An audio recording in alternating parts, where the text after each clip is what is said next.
more and more people are going to social media in order to do something other than be social. You know, like they're going there for commercial purposes. They're going there to watch really entertaining videos for like 35 hours straight without going to the bathroom. That's the kind of stuff that I think people do now, much more than like check on their great aunt on her birthday.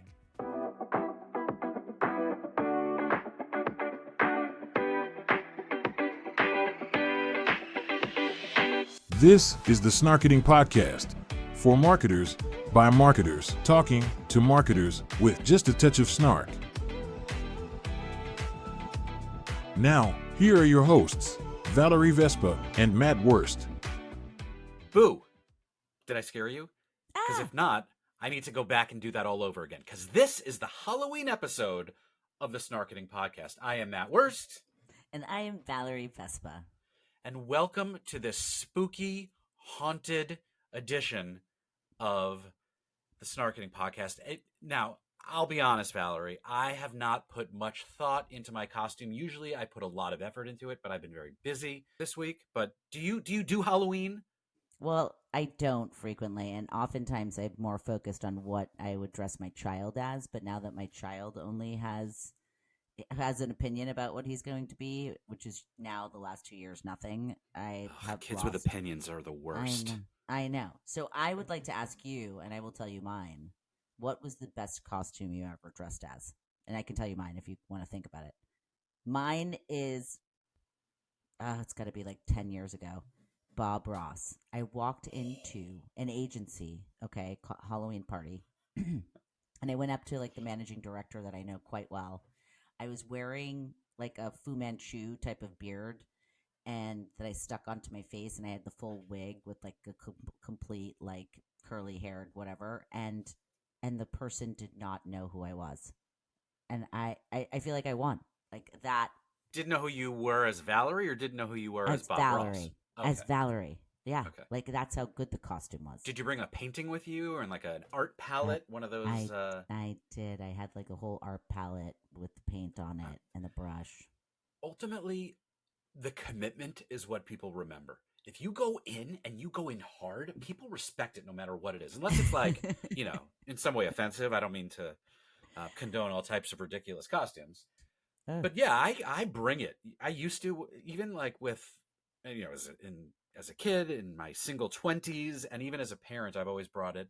Last year I went as the Shower from Karate Kid. Do you remember that? That's adorable. And I went to Home Depot and I spent time building it, always DIY. But my best, I will say, just because it's memorable, in my 20s, I think maybe a year or two before I met my wife, I went to a party in Tribeca and I built a kissing booth. So I was standing in a kissing booth. And I had on top, it said like kissing booth $1, and I crossed it out and I wrote free. And I could tell you that it was a good Halloween. Okay, so we also have Election Day next week. We're not going to talk about it because we don't want to risk alienating half, statistically, of our listeners. Although I have a feeling that it does not evenly distribute and split down the line. Have you voted yet? Because I know people they vote early. I don't understand that, and I don't do that. So I vote when I'm supposed to vote. So you're like waiting in line and having to go when all the other people vote? I just don't understand this post office nonsense. Like, do you really rely and trust in mailing in your vote? I don't mail it in. We actually can vote early in our town at the library on weekends where they have a real voting machine. So not only do I trust it, like what happens, God forbid, if I get hit by a bus this Saturday? My vote won't count. Now, good news. I've already voted. Just like Jimmy Carter voted like 3 weeks ago. Jimmy Carter's 100. There was a good chance that he wasn't going to make it. I love Jimmy Carter. I hope he makes it. But you know what? His vote has been counted. So, well, data will prove out whether or not early voting is a trend, whether it's something that we will probably do more of or less of in the future. But when it comes to data and analytics in our industry, there is no better company than eMarketer. eMarketer. You mean eMarketer is amazing. eMarketer. So eMarketer, we're going to talk to Jeremy Goldman from eMarketer. eMarketer has gone through some branding changes, which I will be honest have confused me. I don't know whether it's lowercase, uppercase. Some letters are, some letters aren't. I don't know. But we're going to talk to Jeremy about that and many, many, many other more important things about what he does. You've never met him, right, Val? I have not, which seems weird because I feel like we run in the same circles, but Well, maybe you should get outside your circle. yeah, maybe that's, yeah. So let's welcome Jeremy now into our circle. Joining us today is Jeremy Goldman, the Senior Director of Marketing, Commerce, and Tech Briefings at eMarketer. He's been a brand marketing lead, had his own agency, written a book, has his own podcast, and can pluck the most relevant data points and insights for any moment. I'm sure he'll drop a few on us here today. So let's say hello to Jeremy and turn it back over to you, Matt. Hello, everyone, but especially hello to you, Jeremy. Thank you for joining us here on the Snarketing Podcast. Yeah, big fan. Really excited to be with both of you. And it's great to meet Valerie, obviously. I Matt. I know. know you and I have gone back a little bit. Yeah. Well, we especially are grateful for you being here on what is going to be the Halloween episode of the Snarketing Podcast. You guys didn't get the memo, but I am wearing my Ernie from Sesame Street costume. So you guys, Valerie, you kind of look like a witch, maybe. I don't know. What should we say? That sounded wrong. Wait, you don't look like a witch. You're wearing black, so... I was wondering when you took your hoodie off because you said you were warm before the start of this recording. I was wondering if it was going to be a Mets shirt, or then I saw face. It wasn't quite clear. No, we're not really ready to talk about the Mets. Jeremy, I don't know where'd you grow up? What fan of? Yeah, no, I mean, I grew up a Mets fan, fell out of baseball, then I came back, and the Yankees were good. And I'm like, can I be a fan of both? Nobody agrees with me. I think it's okay if they're playing against one another. You got to pick a side, obviously. But that is true. And I'm very happy for the Mets, especially because they had very good baseball with that late to mid-season run to. So good for them. Very impressed by them this year. Well, that I am. I also was. I always like to say, right? Don't be sad it's over. Be glad that it happened. I like to say it. I don't usually believe it or feel that as an eternal pessimist, but I like to say it. So, all right, now that we've got our October madness out of our system, we don't have to look back, which, Jeremy, for you are the future-proof podcast host. So we feel like we should only be looking forward, not looking back. But before we do that, let's actually continue to look backwards. Can we do that as we get started? Love it. I've known you in this industry for a while as someone I've respected and value your analysis, your expertise, your thought leadership. But as someone who's looked into the future and now we're looking back, let's just kind of talk about your journey, which is fascinating over these last few decades. You've worked at and with big brands. You've been in the beauty space. You have, as Valerie already noted, some great hair, but really a diverse portfolio. Can you tell us kind of just how you got into marketing and digital commerce and what led you to be an analyst for these top brands? Totally. Well, yeah, I mean, I think that it's funny how the story sometimes makes a lot more sense if you look at it afterwards as opposed to as it's happening, right? But I kind of fell into a bit of like tech and webmastering. That's how old I am, that was a term, and even doing internships back in the day when the way you got good at search engine optimization is you literally cut and paste URLs of real estate listings, in my case, into various search engines. So I've been around, as you said, like decades, decent amount of hair, but a lot of it's gray. And, kind of realized that I wanted to be almost marketing first, tech second in a way. And that's when I did my MBA and wanted to focus on beauty marketing and went brand side for a whole bunch of years.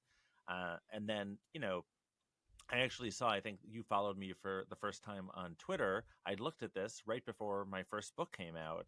The book account you followed before me, but I'm not offended by it. It's fine. And that means you have great branding. So you've done a great job getting the marketing out for the book. So I like the way you spun that totally, and yeah, and then I figured after I was at Unilever launching their prestige division, their very first brand there, and then realized there's a lot of brands that don't know this stuff, so maybe I can actually go out and start to educate them, and created an agency around that, and did that for about like 7 years or so, and sold it, and realized the thing that was more fun was to educate people about the future of various facets of marketing, advertising, retail. And that's kind of what I've been doing for eMarketer the last few years, is advising a whole lot of people. And whenever I go on the road and deliver talks, I say, I used to do this stuff, but now I can just criticize the heck out of what all of you are doing, which is basically true. well, it sounds like you're living the dream, right? Yeah, it gets a good laugh also. Yeah. So, like at eMarketer, obviously for those listening, provides the industry with incredible reports. I mean, I use them regularly: analysis, content, expertise, and so much more. What is your fundamental mission, and what exactly is your role there? Yeah, so we have a bunch of different teams, and like with any good marketing team, you have to know your role. So on our content team, the analysts and editors that work with me are putting together a number of different stories, 60, I have to say that very clearly, 60, not 16, stories every single week to get people, as thought starters, getting them into our forecasts and reports and other data, just to essentially help solve problems for them, right? Like, how can we help you make more money? How can we help you save money by making better decisions? And it's really great because, like Matt was saying, my podcast that I've been doing for a while since I had the agency is really this far-flung theoretical 5-year, 10-year out kind of things, and it's pretty broad. But this role is great because it lets me be very actionable and help marketers make better decisions. And at the end of the day, that's what we all want, I feel like. Yeah, and those better decisions comes from data, right? I think I probably, in my mind, when I close my eyes, can see the black and red bar graphs and charts from eMarketer. I never know if it's lowercase e, capital eMarketer, all capitalized, but I always want to attribute it properly.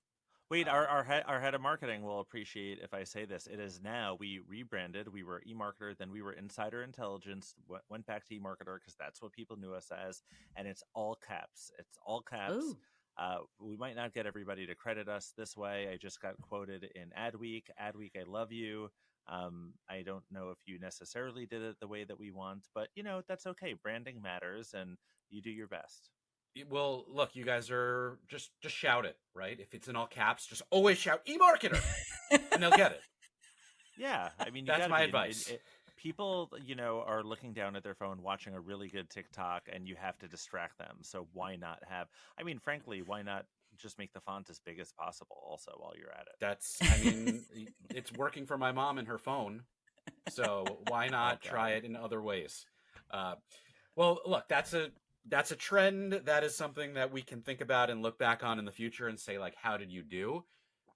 You guys have changed and transformed. I'm making air quotes for our listener. Your transformation is always something that you guys cover, you talk about. Brands want to lead with transformation. I think in the last 10 years, you and I, all of us, we've witnessed so many just transformations, right? From social media to digital commerce, now to AI. I think we probably met at Social Media Week. That's what we were trying to figure out. So it just goes to show you, like, how far we've come. But as now a future proofer, future caster, future visionary, you're like the weatherman for digital marketing. How many more transformations should we expect in the next few years? And, like, how would you compare this moment in time and the acceleration that's happening compared to where it was when you started?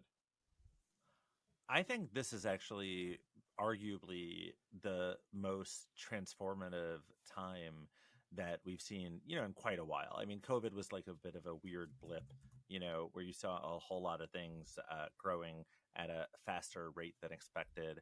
And to some degree, they just hit like you basically got 2022's growth in 2021, So certain things went back to normal, but there was obviously a moment. The world took a gap year, right? It's a good way to think about it. Yeah. I mean, if you think about, and I know it's so overblown to some degree about like advancements in AI and machine learning. Everybody talks about that, but that's something that over the next few years has the ability to really transform like the types of marketing roles that are available. I'm not a believer in like, oh, every single job goes away, or no jobs go away. Like the answer is really a little bit in the middle there. But actually, I want to pull some data for you about this. The main triggers driving organizational transformation, according to C-level executives worldwide, from a Wall Street Journal intelligence study earlier in the year, 68% said advancements in AI or machine learning. And these are major people who are responding to those types of surveys.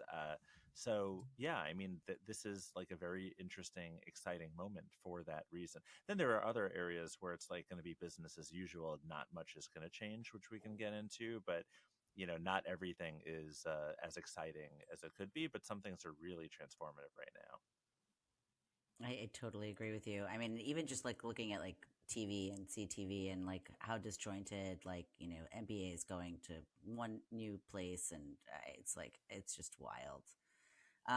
From your vantage point at eMarketer, how do you see the future of social commerce evolving?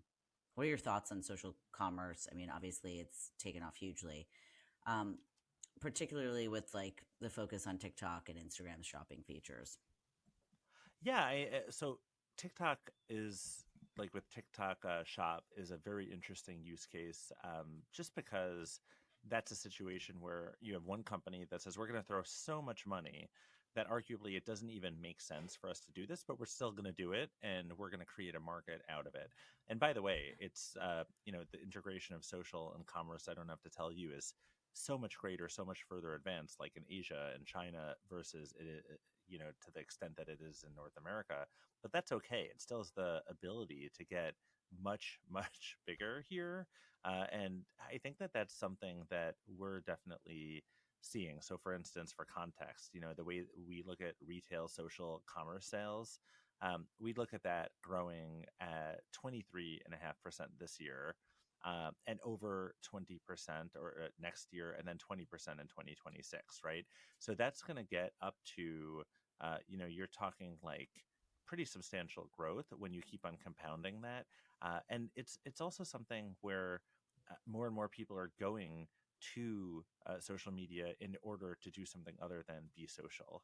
Like they're going there for commercial purposes. They're going there to watch really entertaining videos for like 35 hours straight, without going to the bathroom. That's the kind of stuff that I think people do now, much more than like check on their great aunt on her birthday.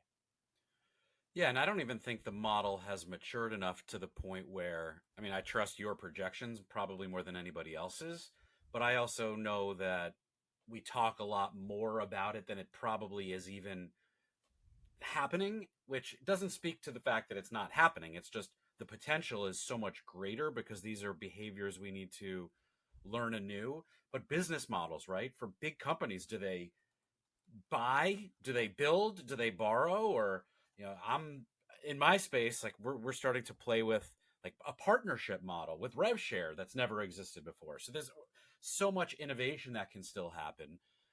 But I think also still to your point, some of these formats are tried and true. How you reach people, right? That funnel, everyone talks about breaking the funnel. The funnel's not breaking. The funnel is still the funnel, but it's how we reach people and how we get them down that funnel that is going to be interesting. Again, maybe it's podcast marketing. I don't know what's going to work. You have a podcast also, by the way, right? So let's make sure that we accurately and appropriately plug it. It is called Future Proof. Is that what it's called? Yeah, it's with no space, because I'm bad at grammar. Yeah, And not all caps. it is kind of all caps, but it doesn't matter if you search for it. Then Nice. you're gonna find it. Google's pretty good at this game at this point. I do. I've listened to several episodes over the years, like in bits and spurts, because there's times I don't listen to podcasts for long stretches of time, and then I'm commuting again, and we listen to it again. Very smart. Probably not as snarky as this one, but definitely smarter. People, but what's funny though? Wait, Matt, I'm just gonna say, because I don't know if you knew this. I did stand up comedy for a few years, and people have heard me do, stand up and have listened to the podcast, and they said I thought it would be funnier. I've had multiple people say that, and I'm not funny at all on it. You guys are hilarious, like your banter, and I envy that. So hats off. Well, look, there's still opportunity to prove yourself in the future that you can bring comedy and levity to this industry. But I think what's interesting is you've kind of future-proofed your entire podcast by talking about what comes next, because there is always something that is going to come next, right? There's always going to be something. So, and podcasting as a medium has been around for a very long time. What do you, I mean, you've been doing it longer than we have. What do you like about it? What do you not like about this format? I mean, one of the best things about it is that it, I think, democratizes content. And there are people who I know who have like the most niche topic possible, like way more niche than what we're talking. Because, like you have a broadly accessible marketing show, and, kudos to all of the listeners. I know you're very modest in terms of your growth, but I think that you've taken off, and it's really cool to see like you guys evolve the format as I've listened. But I think that one thing that's great is just how accessible this whole format is. If somebody wants to stand up a podcast tomorrow, great, they can go ahead and do it. It is not that hard. And it's also okay and liberating, the fact that everybody's been on one, everybody can do one. It doesn't We are have clearly to, proof like, of that.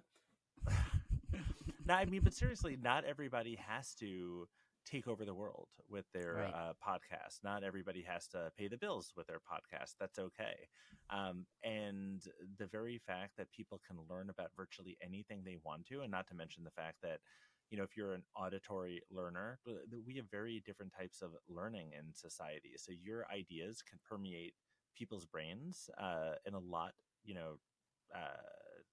faster fashion, in some cases, just by getting it into audio format. Well, I think one of the things that I learned is exactly that, the idea of multimedia. There are, I mean, all humor and hubris aside, like we get hundreds, sometimes thousands of streams on these episodes. We get far more views of the 30 to 60-second clip outtakes, or just highlights and mentions on YouTube and on TikTok, which then hopefully continue to drive. So it becomes this perpetuating promotional ecosystem that there is something for everyone. It's just a matter of finding what, you only have 60 seconds. Cool. There's something for you. If you have 40 minutes, and sometimes when our guests ramble on 60 minutes, there's something for you there too. It's a really good point. It's also amazing to me that like podcast ad spending, so I have some data on that. It's just really interesting to me how Meta loses more, or at least in a lot of quarters, lost more billions of dollars on their Reality Labs investments than podcast ad spending made in an entire year in the United States. So, like we have it at 2.3 billion this year, and 3.16 in 2028. So it's still pretty small, but I mean, I care obviously about the dollars with all these things. I care even more about your ability to permeate somebody's brain with an idea. Like that is something that we should probably, I mean, that's the type of stuff that I kind of think, like on your deathbed, you probably care about your family, but then your overall impact and dollars aren't necessarily the same thing. It's very, very true. How many people listen to this podcast is definitely the last question I will think of before I enter the eternal next world. Ridiculous. Please pardon this brief pause as I read some words from our sponsor. This episode of the Snarketing Podcast was brought to you by Lead Feeder. It's how B2B marketers get leads. So on top of your podcast, you wrote a book called Going Social, right? And it highlighted the early days of social media and businesses. So looking back, do you think businesses have at this point fully maximized the potential of social media, or do you think there are some missed opportunities? It's definitely getting closer to being maximized. It's kind of one of the less exciting areas to some degree. just in this, I mean, I love it, but at the same time, it's an interesting thing if you're thinking about the secondary players, let's say, in this market, like a Snapchat, right? Or like maybe a Reddit. What are the moves that they can do that feel unique to their brand that nobody will be able to copy? Or like Meta, because that's mainly who I'm talking about, but a little bit TikTok. Other people will take something and then put it into their platform. And if you think Be Real was kind of like a fad enough that it was, parodied on Saturday Night Live, I feel like that's when you've made it. And then how many people are actually on Be Real right now? TikTok co-opted that feature. That's not even really like a core component of TikTok. So how much innovation is really happening in that space is negligible right now, and it's increasingly become more of like an entertainment platform. So that's definitely an interesting development, but like I think probably one of the things to follow is, can anybody crack the code of becoming like a bit more of an everything app where you just go to the platform to do just about everything? And I think Meta is certainly trying to do that with all of the AI tools and the AI assistant. And look, I'll help you write a little bit of an essay. And I don't know how much that has to do with the core value proposition of why you went to that platform in the first place.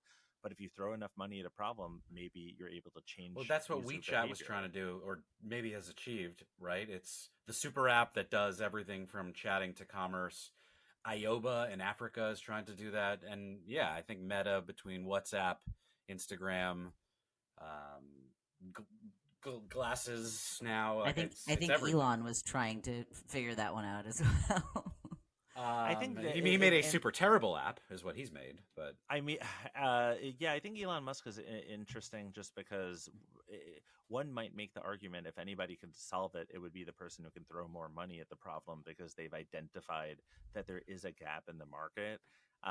And so my hypothesis with this, which I can't really, until he comes on my podcast, which is not for a while, I think that he's probably just decided that it's not worth doing the thing that he said that he would do, because there's not really any need for it in the market. Like, is anybody screaming for like, I would really love it if I could, pay somebody through the app as I scroll through these like neo-Nazi posts, I don't know if well, I mean, look, there is something to be said about convenience and consolidation and convergence and probably other C words, including C words that I would use to associate with Elon Musk.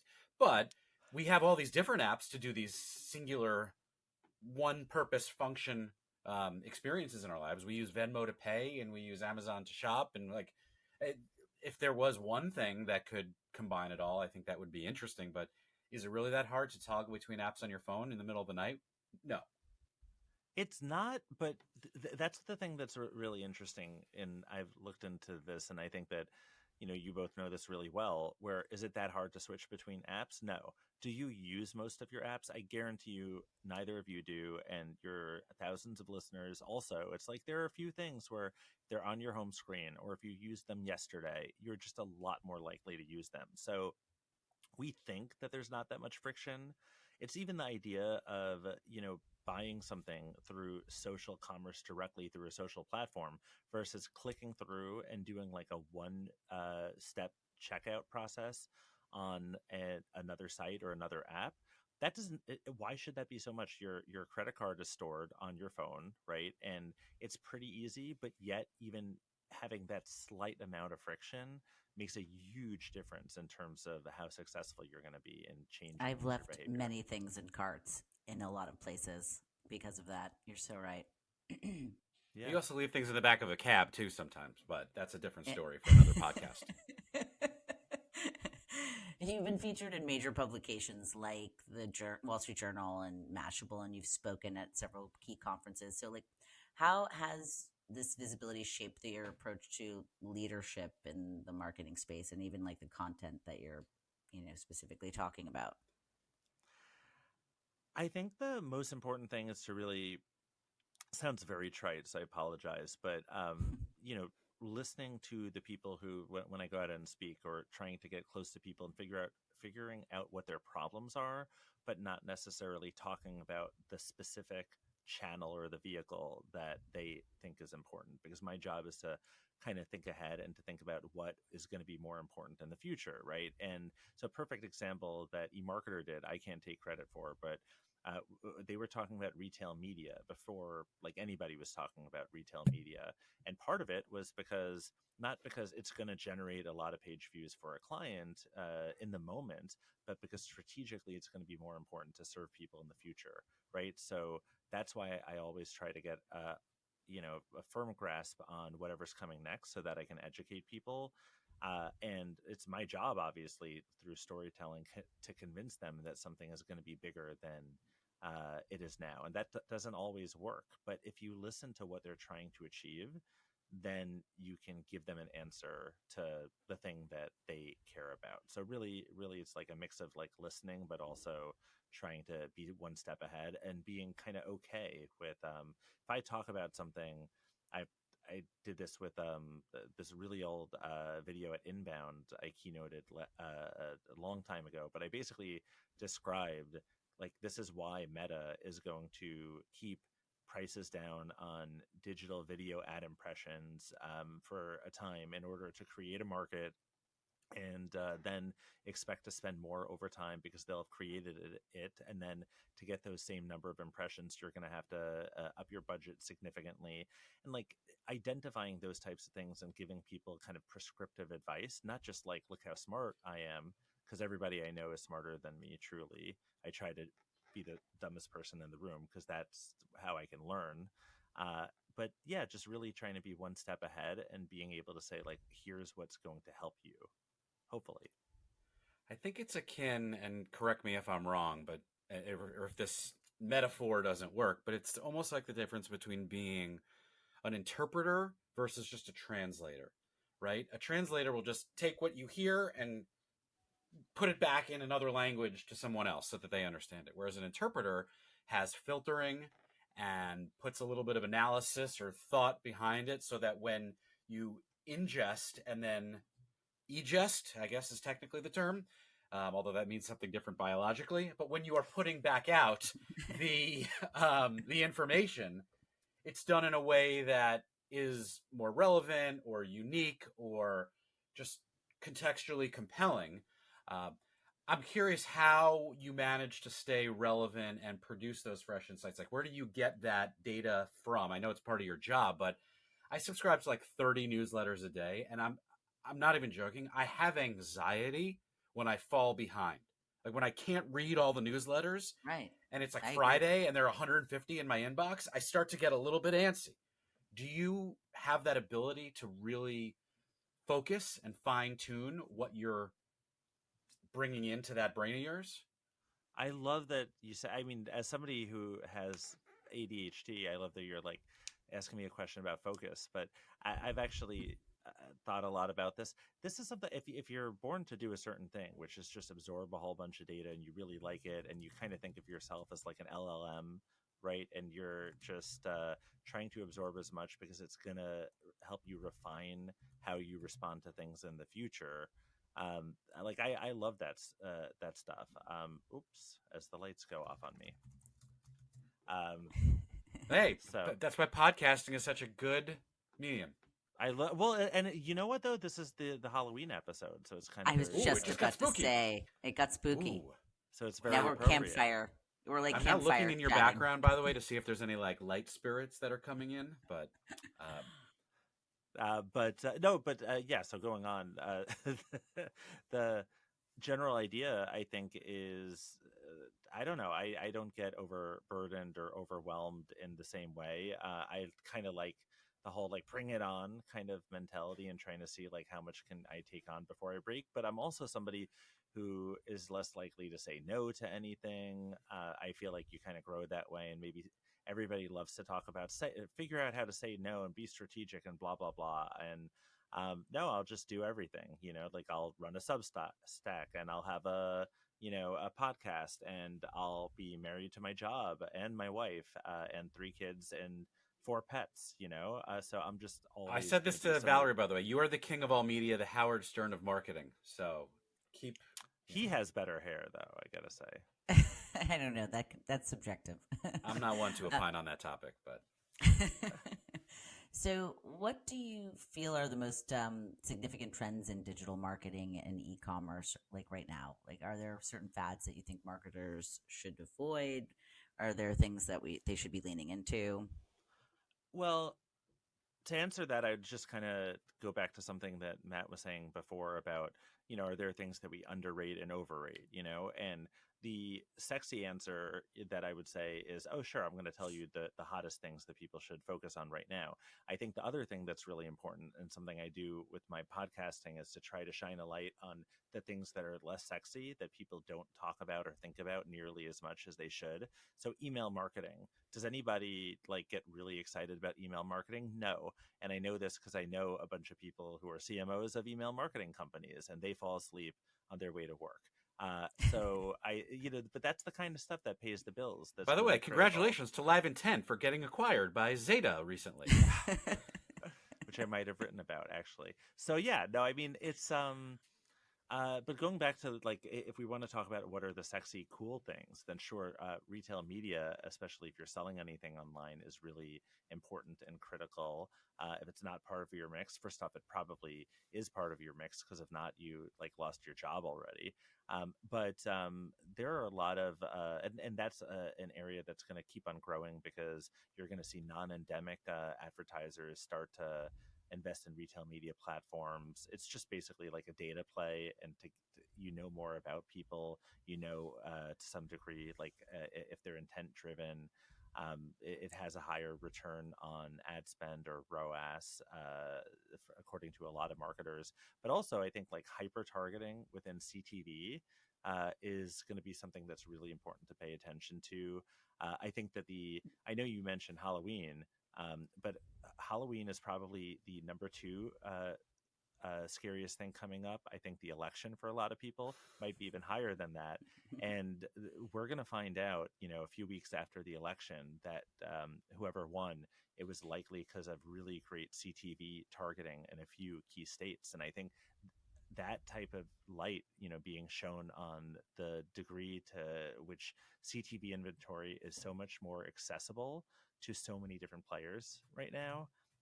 That's going to be a really interesting area to not just follow, but if you're an advertiser, to try to invest in and understand the mechanics of before your competitors. With the RMNs, just to note, I work in out of home, and so Yeah. we've done a test with one of the major ones, adding out of home as an audience extension play, like an audience reach play. So they measured it, and it was really strong as far as a channel helping to drive sales. So okay, so we talked about retail media. We talked about social commerce. I'm surprised, and maybe pleasantly, that you did not mention the artificial intelligent elephant in the room, which to me is not really a trend because it is a macro sum of many trends. And I don't know if you feel the same way, and I don't want to put words in your mouth, but maybe ChatGPT can do that for me and or you. But as the e-marketer guru in the room, you're probably asked about it all the time, many times a day.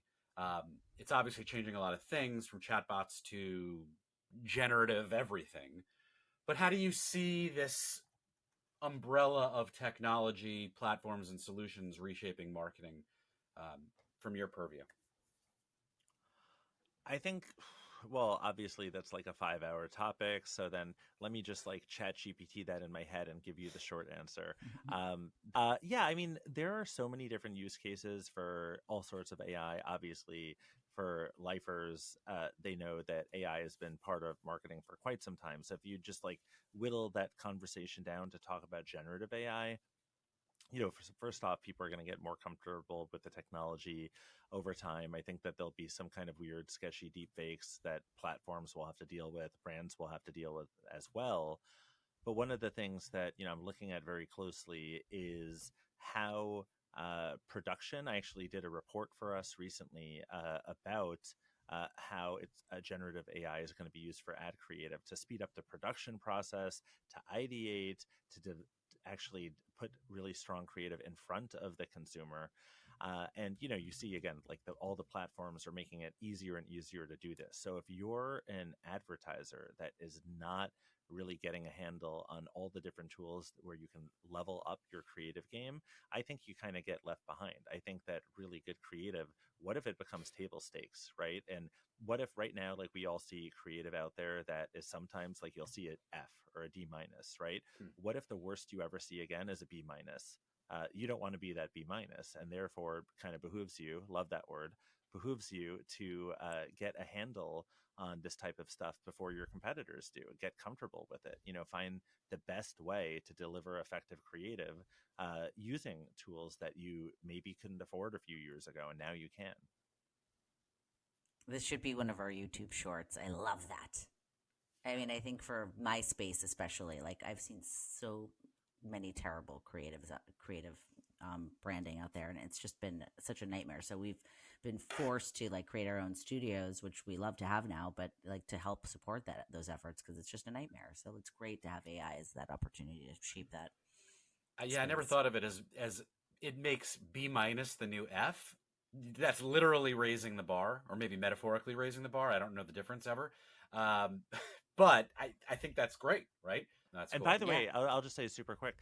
It's not to say that there aren't some issues, obviously, tied to it, like accuracy, ethical implications, data privacy. Like, there's a lot of stuff, and the future is not going to be evenly distributed, as somebody much smarter once said. I think that this is something where, like, for instance, publishers, a lot of their data, they're going to have to sign licensing deals as they have done, just simply because their data is going to get aggregated otherwise. So why not get paid a little bit for it, right? So they're not going to be in the best position. The writers who were really great, they don't have to worry. Writers who were not so great probably should be more concerned, because those are the types of jobs that will go away, or there'll just be less of them. I do think there's a lot of interesting lean in kind of jobs that are going to start to be created over the next few years. We just don't know what they are. And we also know that they're not just going to be prompt engineers. Right. So you mentioned privacy and data, obviously are hot topics always. How do you think marketers should be navigating the increasing regulations around consumer data, and how should they lean into it in terms of finding ways to create those personalized experiences? So this is a weird answer, but I actually think that one of the things to be looking at is data from abroad, like in particular Europe, just because Europe is generally a little bit ahead of the US, but increasingly the US is kind of mirroring where Europe was a few years ago. So if you can kind of look to see what is happening there in terms of new regulations, that is, I think, really important. But also, frankly, and this is why I joke, I'm like, I started working for eMarketer for free access to this data, but also they pay me. The paying is the second thing. Looking at all of these like consumer concerns and understanding where the consumer is at. If you're a big brand, you can obviously do surveys to see directly what your customers think, but that's really difficult. And if you look at certain things, like just pulled up a chart right now, from Kaspersky. Do adults in North America have privacy concerns related to AR devices tied to facial recognition? The answer was about 48% said yes, 27% said no, right? So I'll look at polls like that, and then I'll look to see, do those numbers change over time if I find a similar study, a few months later. And that helps me kind of understand where the consumer's at, and helps me give better advice to people about what. Well, more importantly, do you know who, by name and email address, those 48% or those 27% are, because you're able to access their data? No. How great would that be? It would not be great for them. It would not be great for me. But I mean, that's why God invented hashed email addresses, right? I mean, a lot of people have, and this is an interesting thing. I almost wonder, to point to both of you, but I mean, there's been so many different random, security issues over the last year. Like, I don't know if you guys have been impacted ever, but part of me thinks, like, what if this is just something that people kind of live with, and it gets normalized? So at some point, people care less about privacy because they just accept that something's going to happen to their data once every 3 years, and it doesn't. Well, then the onus shifts much. back to the big brands or the companies to just kind of like, when I had someone buying airline tickets under my name and credit card, like, I just automatically assume the credit card company is going to take care of it, and whatever happened, and I get reimbursed. And they have to build that into part of their, like what the grocery store people used to call like leak, right? Like they just assume that 5% of their inventory is going to get stolen. So is that what we expect with brands and data? Probably.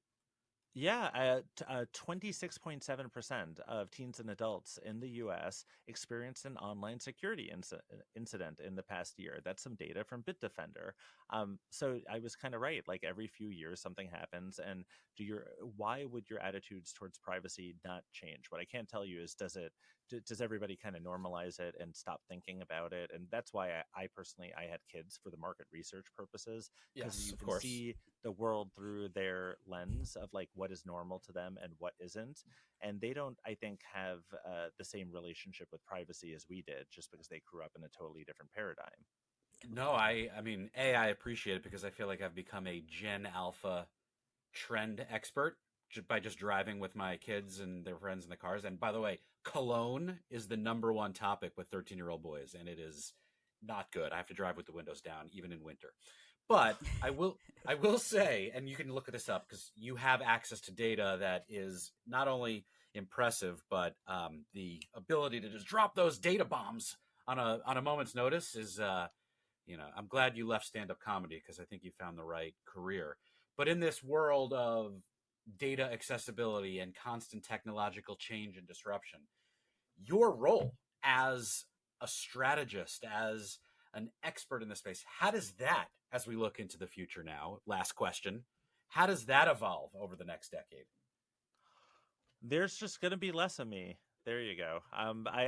People don't like to say things like that, but I mean, there are certain industries that are a lot more future-proof than others right now. I am so bad at plumbing, okay, but plumbing is not a skill that right now we're going to be able to make obsolete or anywhere close to that in the near term. The new right? millionaires. That's what the Wall Street Journal said, right? So this is something where I've been saying for a while, like the things that are going to be harder to automate out of existence, and we don't really see because if you think about it, I mean, how many plumbers are there? They're not that many in terms of the overall populace, right?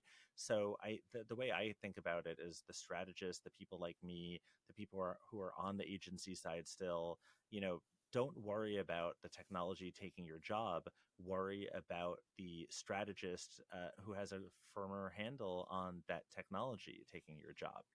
There are going to be people who lean in and understand this stuff. And then there are people who are going to kind of bemoan it and say, I remember when I was young and I would walk uphill through the snow, to school both ways, and just kind of gripe about society. And you can do that, but it doesn't really change it.